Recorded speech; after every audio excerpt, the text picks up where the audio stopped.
Good morning student. आज आपके सामने class 8 subject SS history chapter 4 आदिवासी दीकू और एक सवर्ण युग की कल्पना, इस विषय के ऊपर जो है, इस चैप्टर के ऊपर जो है आपको पहले एक वीडियो में समझा चुका हूँ। इसके अंदर चैप्टर के जो भी क्वेश्चन बाकी रहते हैं वे अब आपको समझाए जाएंगे। सभी बच्चों ने ध्यानपूर्वक सुनना है। क्वेश्चन नंबर 4, औपनिवेशिक शासन के तहत आदिवासी मुखियाओं की ताकत में क्या बदलाव आए। यानी कि जब अंग्रेजों के द्वारा भारत को गुलाम बनाया गया, उस समय के बाद जो है आदिवासियों के जो मुखिया होते थे उनकी ताकत में क्या कुछ बदलाव आया, क्या कुछ चेंजिंग आई। अंग्रेजों के आगमन से पहले बहुत सारे क्षेत्रों में आदिवासी मुखियाओं का महत्वपूर्ण स्थान होता था। तो जैसे अंग्रेज भारत में आने से पहले आदिवासियों के जो मुखिया होते थे उनका जो है महत्वपूर्ण स्थान होता था। उनके पास दूसरे लोगों से अधिक आर्थिक शक्ति होती थी। आदिवासी मुखियाओं के पास जो है दूसरे आदिवासी लोगों से ज्यादा आर्थिक शक्ति होती थी, धन संबंधी शक्ति होती थी, और वे अपने क्षेत्र पर नियंत्रण रखते थे और वे अपने इलाकों के ऊपर पूरा नियंत्रण रखते थे, अपना कंट्रोल रखते थे। वे जमीन और वन प्रबंधन के स्थानीय नियम स्वयं बनाते थे। वे जमीन से संबंधित स्थानीय जो वन प्रबंधन है उनसे संबंधित वे आदिवासी मुखिया जो हैं उनका प्रबंधन स्वयं करते थे, उनके नियम खुद बनाते थे। लेकिन ब्रिटिश शासन के अधीन मुखियाओं के कामकाज और अधिकार बहुत बदल गए। लेकिन जैसे ही अंग्रेजों का भारत में आगमन हुआ, उनका जो है वहाँ अधिकार क्षेत्र बढ़ गया, अंग्रेजों का वन क्षेत्रों के ऊपर भी अधिकार बढ़ गया।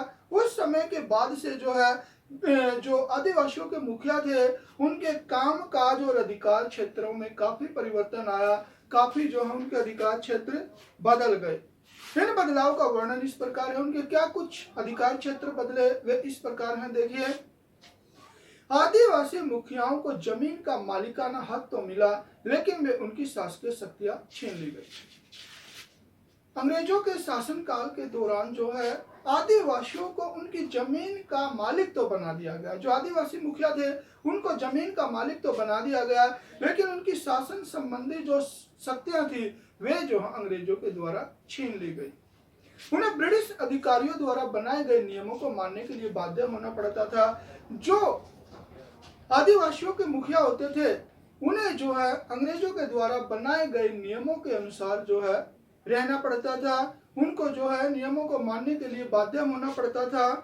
उन्हें अंग्रेजों को नजराना देना पड़ता था। उन्हें जो अंग्रेजों को समय समय पर भेंट देनी पड़ती थी, उनको खुश रखना पड़ता था। उन्हें अंग्रेजों के प्रतिनिधि के रूप में अपने समूहों में अनुशासन रखना पड़ता था। तो उन्हें जो अंग्रेजों का प्रतिनिधि माना जाता था और अंग्रेजों के प्रतिनिधि होने की हैसियत से जो अपने ग्रुप के अंदर यानी आदिवासियों के ग्रुप के अंदर जो है वे अनुशासन को बनाकर रखते थे। पहले उनके पास जो ताकत थी अब नहीं रही। पहले उनके पास काफी ताकत होती थी, प्रशासन संबंधी, आर्थिक निर्णय संबंधी। वो ताकत जो है अब आदिवासी मुखियाओं के पास नहीं रही और वे परंपरागत कामों को करने को लाचार हो गए। आदिवासी मुखिया भी जो है परंपरागत जो उनके काम धंधे हैं वे कार्य करने के लिए मजबूर हुए। इस तरह से है दीकुओं के आने के बाद जो है मतलब जो आदिवासियों के मुखिया थे उनकी ताकत में काफी बदलाव आया। आगे देखिए, दीकुओं से आदिवासियों के गुस्से के क्या कारण थे। यानी कि दीकुओं के आने के बाद आदिवासियों के गुस्से के क्या कुछ कारण थे। आदिवासियों के जंगलों पर अतिक्रमण करने वाले बाहरी लोगों को दीकू कहते हैं। यानी कि जो बाहर से आने वाले लोग हैं और जो जंगलों के अंदर रहने वाले आदिवासी हैं उनके जंगलों के ऊपर अतिक्रमण यानी कि अधिकार करने वाले लोगों को जो है बाहरी लोगों को दीकू कहा गया है। आदिवासियों के गुस्से के कारण इस प्रकार है। तो आदिवासियों के दीकुओं की वजह से कैसे गुस्सा बना, कैसे वे जो है मतलब अंग्रेजों के विरुद्ध गुस्सा दर्शाते हैं उनके निम्नलिखित कारण है। नंबर 1, दीकुओं के कारण आदिवासियों के जीवन में अनेक बदलाव आ रहे थे। तो अंग्रेजों की वजह से, दीकुओं की वजह से आदिवासियों के जीवन में काफी बदलाव आ रहे थे जिन्हें वे पसंद नहीं करते थे, और इन नियमों को जो आदिवासियों के द्वारा पसंद नहीं किया जाता था, जिसकी वजह से आदिवासी दीकुओं के प्रति गुस्सा थे। दीकू चाहते थे कि आदिवासी जूम खेती छोड़कर स्थायी खेती करे, जिन्हें आदिवासी पसंद नहीं करते थे। दीकू यानी अंग्रेज चाहते थे कि जो आदिवासी है वे एक स्थान पर टिक कर खेती करे, लेकिन जो आदिवासी है वे जूम खेती करते थे। तो इस तरह से जो है आदिवासी नहीं चाहते थे कि वे एक स्थान पर टिक कर खेती करे, इसलिए भी जो है वे दीकुओं के प्रति गुस्सा था। कई आदिवासी मजदूरी करना अपने लिए अपमान मानते थे। तो कई आदिवासी जो अपने को जो है जंगल की संतान मानते थे, और जो कई आदिवासी बाहर काम करना अपने लिए अपमान समझते थे, वे स्वयं को जंगल की संतान मानते थे। तो ये आदिवासी सभी जो है खुद को जो है जंगल की संतान मानते थे, जो केवल जंगल की उपज पर ही जिंदा रहना चाहते थे, और बहुत ज्यादा आदिवासी केवल जंगल की उपज पर ही जीवित रहना चाहते थे। लेकिन अंग्रेज चाहते थे कि ये आदिवासी जो है मतलब फैक्ट्रियों के अंदर, खादानों के अंदर काम करे, जिसकी वजह से भी जो आदिवासी जो है दीकुओं के प्रति गुस्सा रखते थे। आदिवासी कबीलों को दीकू लोगों के धार्मिक रीति रिवाजों संस्कार पसंद नहीं थे। तो जो आदिवासी कबीले को जो है जो दीकुओं के यानी अंग्रेजों के जो धार्मिक रीति रिवाज थे वे भी पसंद नहीं थे, और वे अपने रीति रिवाजों में दीकुओं की दखल अंदाजी पसंद नहीं करते थे, और अपने जो यानी कि जो आदिवासियों के मतलब वे थे रीति रिवाज, उनके अंदर दीकुओं की दखल अंदाजी भी पसंद नहीं करते थे। इस वजह से भी जो है आदिवासी दीकुओं से नाराज थे या गुस्से के कारण थे। अब देखिए नेक्स्ट क्वेश्चन, विरसा की कल्पना में श्रवणयुग किस तरह का था? आपकी राय में यह कल्पना लोगों को इतनी आकर्षक क्यों लगी?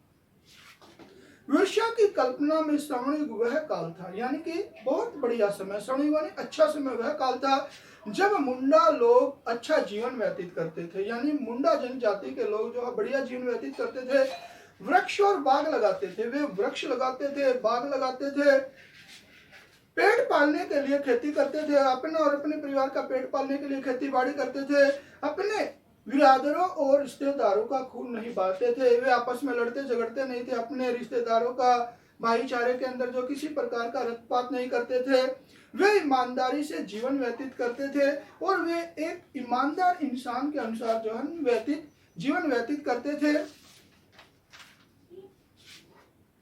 विरसा चाहते थे कि लोग एक बार फिर अपनी जमीन पर खेती करें। तो विरसा जो उनका नेता था वो चाहता था कि ये एक बार जो है आदिवासी दोबारा से अपनी जमीन पर खेती बाड़ी करे, एक स्थान पर टिक कर रहे और एक स्थान पर टिक कर खेती करे।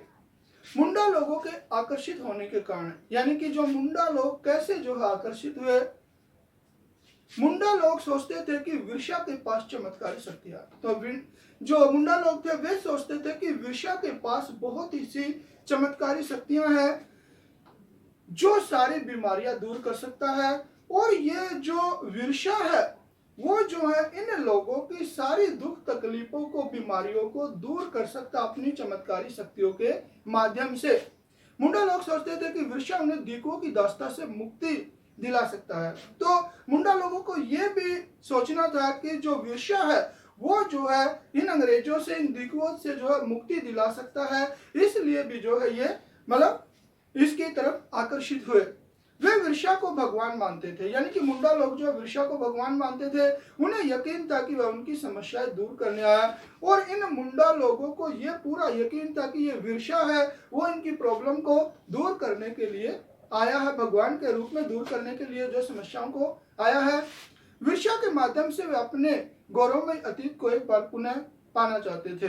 तो विरसा के पास चमत्कारी शक्तियां थी, और मुंडा लोग ये चाहते थे कि जो उनका प्राचीन समय है, गौरवमय समय है, वो जो है हमें विरसा की चमत्कारी शक्तियों के माध्यम से जो हमें दोबारा से प्राप्त हो जाए, यानी कि पहले वाला समय जो है, अच्छा समय जो है दोबारा से आए। इस वजह से जो मुंडा लोग है विरसा के मतलब विरसा की तरफ आकर्षित हुए।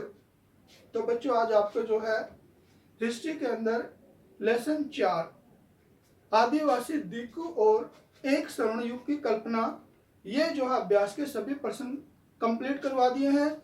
आप सभी बच्चों ने जो है ये प्रश्न कॉपी में भी लिखने हैं, याद भी करने हैं। धन्यवाद।